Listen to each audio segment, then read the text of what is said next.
Assalamualaikum warahmatullahi wabarakatuh.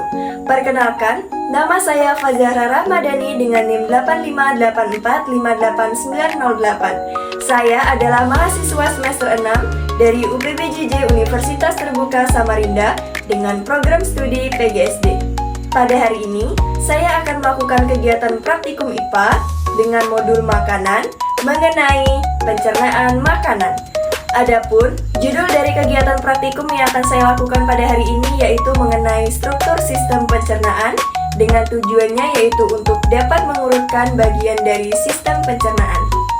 Alat dan bahan yang saya gunakan di sini ada gambar struktur sistem pencernaan, kemudian ada alat tulis. Sistem pencernaan manusia adalah rangkaian organ yang bekerja sama untuk memecah makanan menjadi zat gizi yang dapat diserap dan dimanfaatkan oleh tubuh.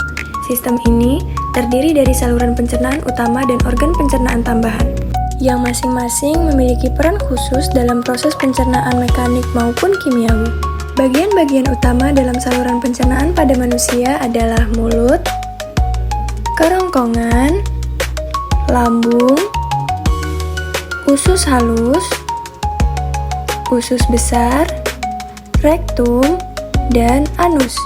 Kemudian organ pencernaan tambahan dalam saluran pencernaan manusia yaitu kelenjar ludah, hati, kantung empedu, dan pankreas.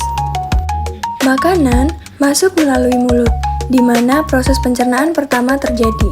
Secara mekanik, gigi mengunyah makanan menjadi lebih kecil, sementara lidah mencampur makanan dengan air liur dan membentuk bolus. Secara kimiawi, enzim amilase yang dihasilkan kelenjar ludah mulai memecah karbohidrat yaitu pati menjadi gula sederhana yakni maltosa. Selanjutnya, makanan bergerak dari mulut menuju lambung melalui kerongkongan dengan bantuan gerakan peristaltik, yakni kontraksi otot berirama yang mendorong makanan secara otomatis. Kemudian di lambung, makanan dicampur dan diaduk menjadi bubur setengah cair atau kimos melalui pencernaan mekanik. Secara kimiawi, asam lambung HCI membunuh kumat dan menciptakan kondisi asam, sedangkan pepsin memecah protein menjadi peptida. Lambung juga mengatur pelepasan kimus ke usus halus secara bertahap. Organ pencernaan selanjutnya yaitu adalah hati. Hati berfungsi memproses nutrisi hasil penyerapan di usus halus. Selain itu, hati menghasilkan empedu yang berperan penting dalam mencerna lemak dan membantu penyerapan beberapa vitamin. Organ pencernaan selanjutnya yaitu adalah kantung empedu. Kantung empedu menyimpan dan mengonsentrasikan empedu dari hati.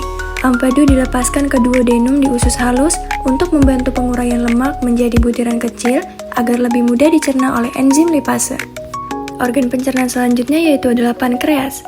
Pankreas menghasilkan enzim pankreatik, yakni amilase yang mengubah sisa karbohidrat menjadi glukosa, lipase yang mengubah lemak menjadi asam lemak dan gliserol, dan tripsin yang mengubah protein menjadi asam amino.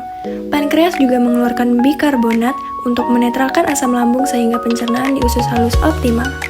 Selanjutnya, di usus halus makanan mengalami pencernaan kimiawi lanjutan dengan bantuan enzim pankreas dan enzim usus, yakni maltase, sukrase, laktase, dan peptidase.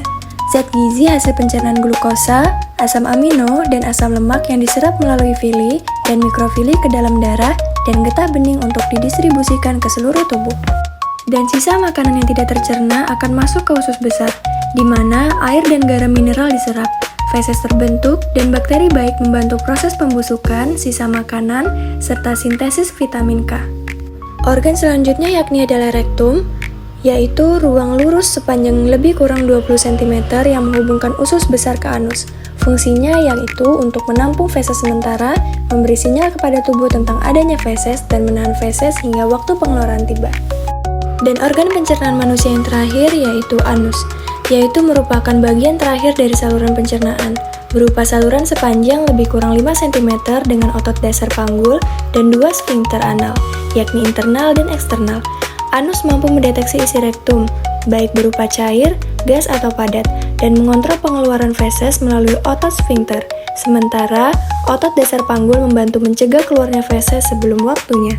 Dengan urutan ini, seluruh proses pencernaan akan berlangsung secara terkoordinasi, memadukan pencernaan mekanik, kimiawi, dan penyerapan nutrisi, sehingga tubuh memperoleh energi dan zat gizi yang dibutuhkan, serta membuang sisa makanan secara efektif.